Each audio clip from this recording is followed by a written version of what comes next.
Hey guys, welcome to the channel. I wanted to talk about mental compulsions and just how I experienced them and what kind of mental compulsions I was doing, what kind of beliefs and fears were behind doing all of that, and you can then relate whatever your experience has been to it and take information from it, hopefully. But let us know what you think about this video. Please subscribe to our channel, and if you want to get in touch with us, like, you can hit the WhatsApp link below in the description and get in touch with us today. So mental compulsions, I think, is one of the more, I would say, confusing topics in the OCD umbrella. OCD itself is like just very confusing anyway because of its realness factor, but it's just the. I mean, I think there's so many different parts to it that feel a little extra. Kind of like, you don't know how to navigate them. And with mental compulsions, because those compulsions are not physical in nature and you're not physically doing things, that's where it can feel confusing as to what do I do about my thoughts and how do I really stop them. And the thing is that you cannot like stop thoughts necessarily. What you will have to look at, which is going to be a massive thing, is your relationship with discomfort itself. You would have to really think about. And number two as well is, of course, you would have to look at what are your beliefs and your fears behind all of it. So let's say you're doing a mental compulsion about, I don't know, like ruminating about a past event that happened maybe 2 years ago, and you're really fixating on, did I do this or did I not do it? And I want to cover real event false memory OCD in a separate video as well, and I'll get to that maybe later this week. But let's say that's the thing that you're ruminating about. Now, the point is not to be like, okay, like just stop thinking about it, because I mean, all OCD sufferers know that does not really work, right? You also cannot relabel your thought as, oh, I'm going to relabel this as, this is an OCD thought. I'm going to flag it as just OCD.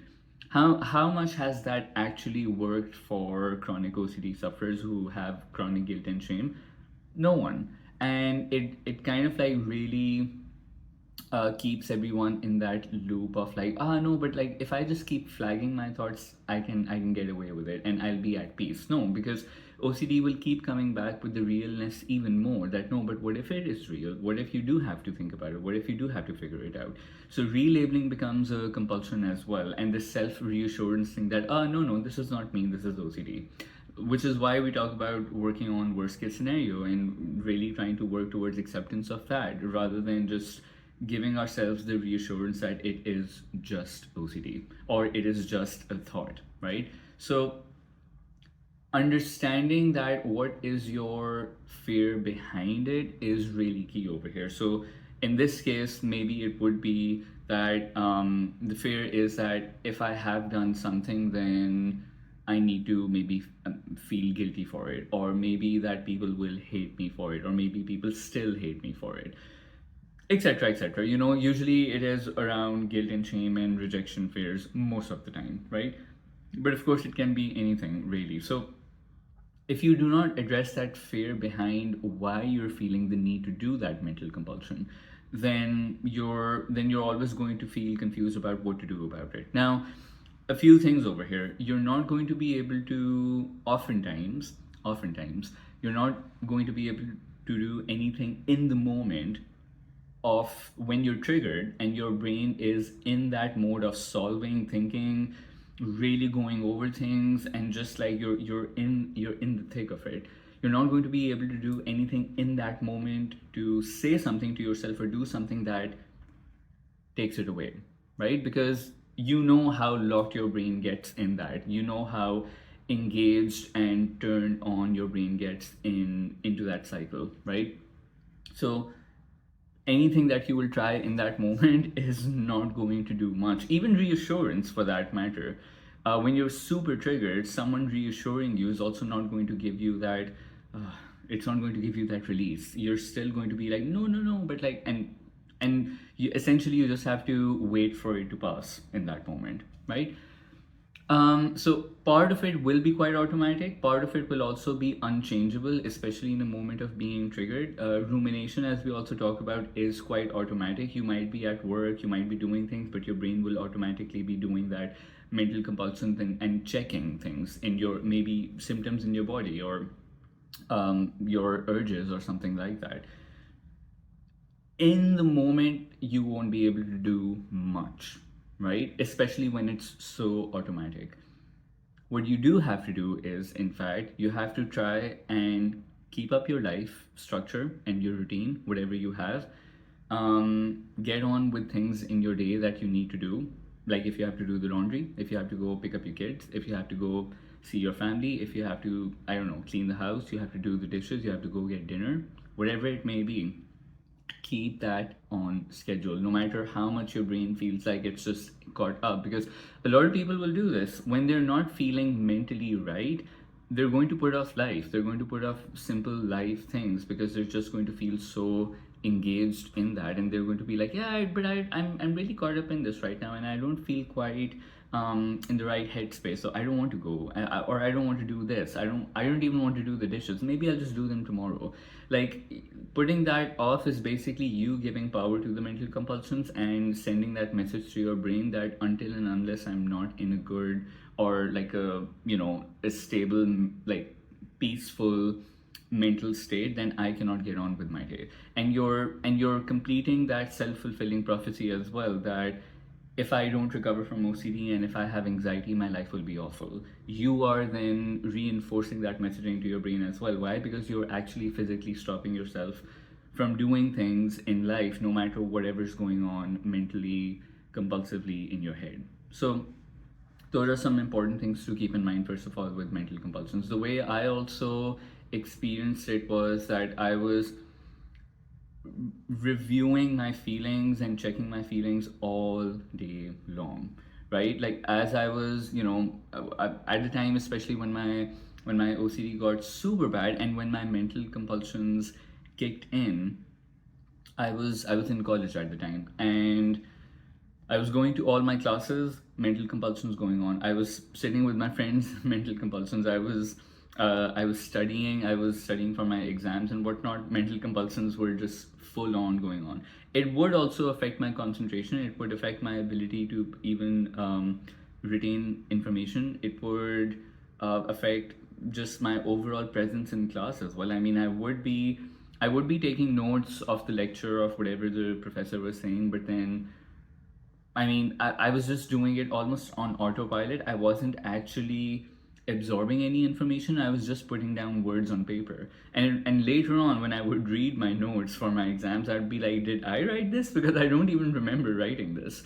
And that was because it was just like me being on autopilot. So part of you having those mental compulsions will also it will affect a little bit of your ability to do things, because your brain is just going to be so engaged in that other life things do get affected. And for some people, that is also the fear, which is that, oh, but if my mental compulsions, or if my brain is just doing all these things, then how am I supposed to concentrate, and how am I supposed to do this and that?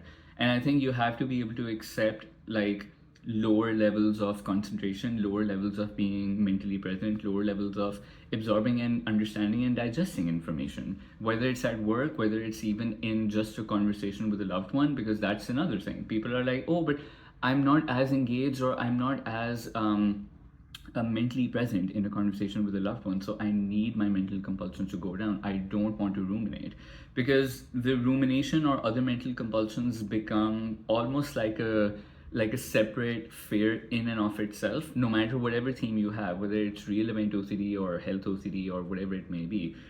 Just that in itself can become like a separate focus at why is my brain this way, and I need my brain to not be this way because it will affect my life. So I was doing that, like, again, just carrying on with my life. I didn't have a clue what to do about it, and I was just like, okay, like, just keep your head down and just like be on autopilot and just like live your life or do whatever. And at the time, I had no idea that this was even like a compulsion. Like, I was just carrying on with my life because I was just like, yeah, maybe that's just how my brain works. Didn't have a lot of information about OCD itself as well. None of that. Anyway, so that was happening literally from the moment I opened my eyes. All of that was there. I was doing a lot of thought neutralization. Like if a bad thought would come up, I would try and neutralize it. There was a lot of thought replacement. There was a lot of image replacement. If an unwanted image popped in my mind, I would try and replace it with like a wanted image. I would neutralize certain words that would come to my mind. Like there was, then I was ruminating about the past. I was analyzing conversations I had had. Did I say this? Did I say that? Like, did I appear this way? Did I not appear this way? Like, it was full on. It was really, really, really full on. And there wasn't like one kind of compulsion that I was doing. Like, at times it felt like in the moment I was doing perhaps like five different mental compulsions all at the same time. Like while I was ruminating about the past, I was also replacing images too. Then I was trying to not think about certain sounds. Then I was also trying to block out certain memories. But then if something became too much, then I was trying to kind of like think of something good to kind of balance it out. It was so much going on, like just constantly. And in the middle of it all, I was like, okay, taking notes in class and taking my exams. So I mean, now when I look back, I'm like, I have no idea how I did that. But I just did it, I guess. Um, Not in an enjoyable way. I mean, I didn't enjoy most of those things. Most of life itself felt like a chore, and it felt like felt very exhausting and like a fatiguing thing in that way. So, and then at night, what I was doing, and this is where the deliberate and very, very purposeful mental compulsions came into play, which was when at night, I would stay up till like maybe 2 a.m., 3 a.m., sometimes even 4, to be honest.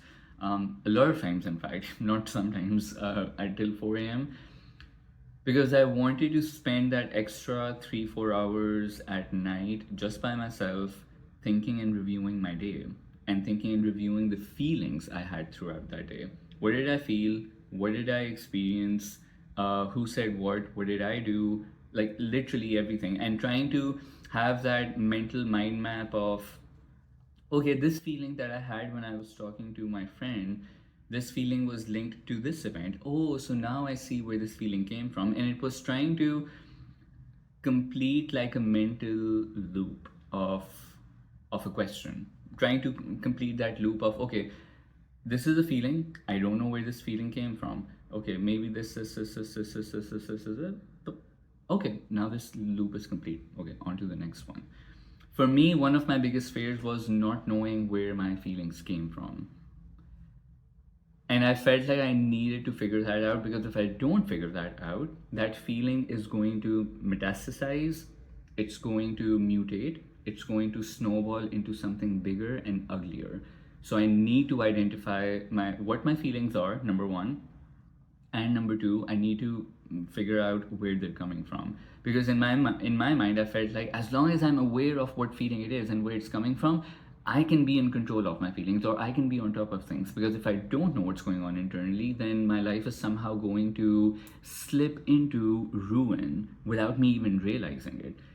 That is what was keeping my mental compulsions in place in my brain, during the daytime in this automatic cycle, but at nighttime in this very purposeful and deliberate cycle, for that matter. So that belief I had to break down, that okay, what if I start slipping into some kind of ruin without knowing? What's my worst case scenario over there? My worst case scenarios were being depressed, being miserable, my friendships being affected because of it, my life goals being affected because of it, me being demotivated for the rest of my life. Funnily enough, those fears were actually happening because of OCD itself already. They were already happening. But in my mind, it just felt like, no, but I still need to like put the brakes on.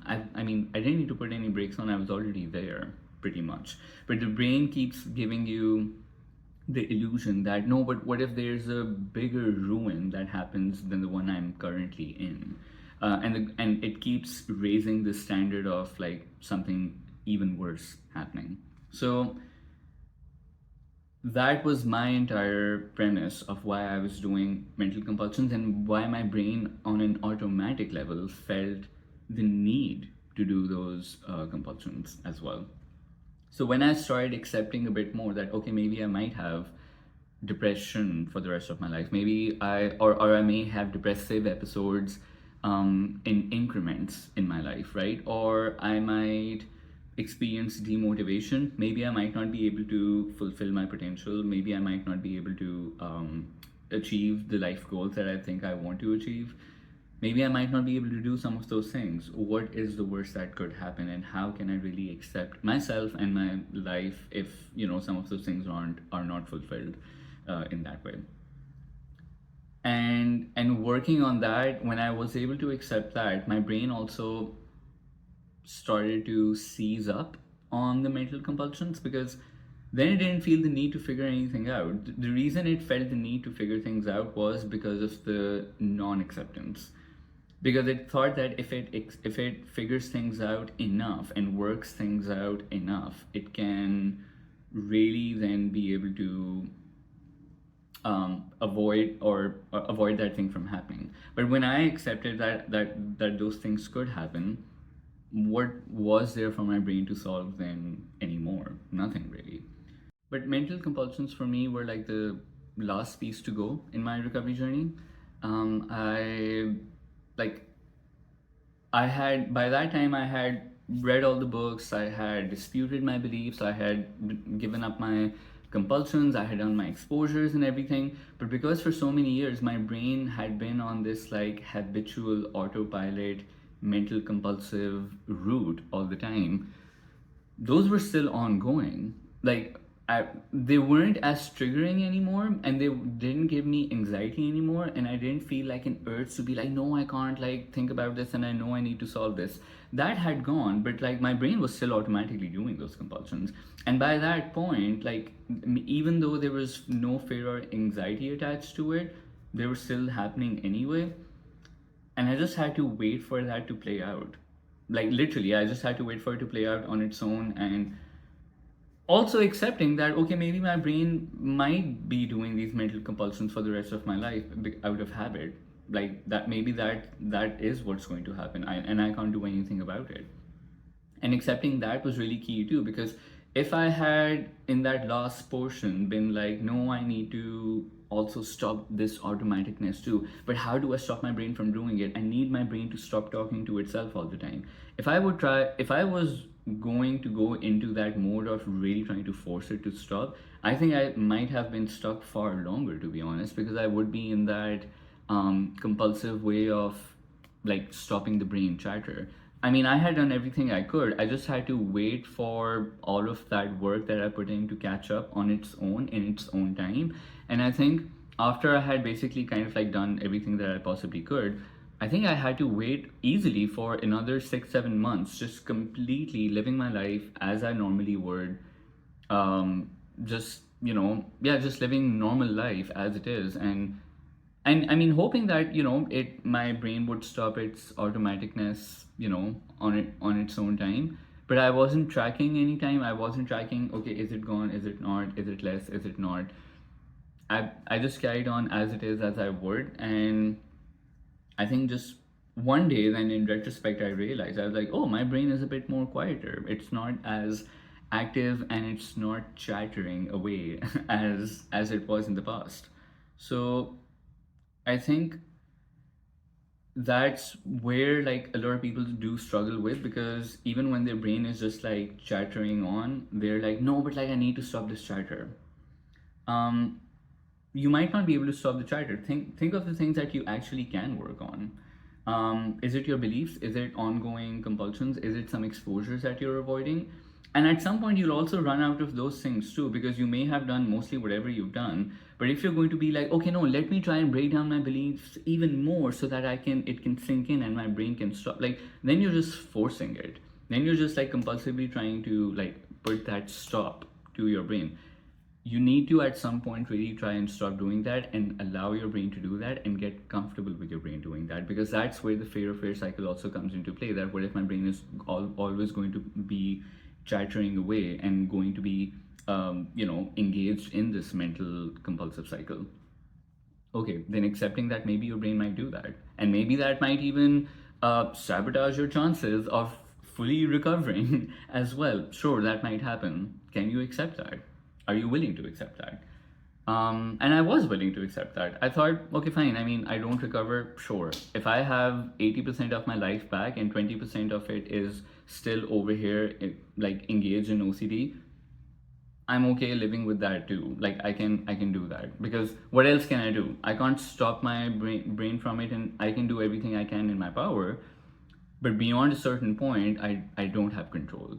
And letting go of that control, accepting that the mental chatter might even interfere with my life and interfere with life activities, my concentration as well. Okay, maybe so. Accepting that imperfection was really, really key for me as well, in eventually my brain quieting down on its own. Anyway, I hope this helped. I hope this gave you some insight into mental compulsions, and I'll see you guys on another video. Please pop your questions below and I can answer those as well. Take care. Bye.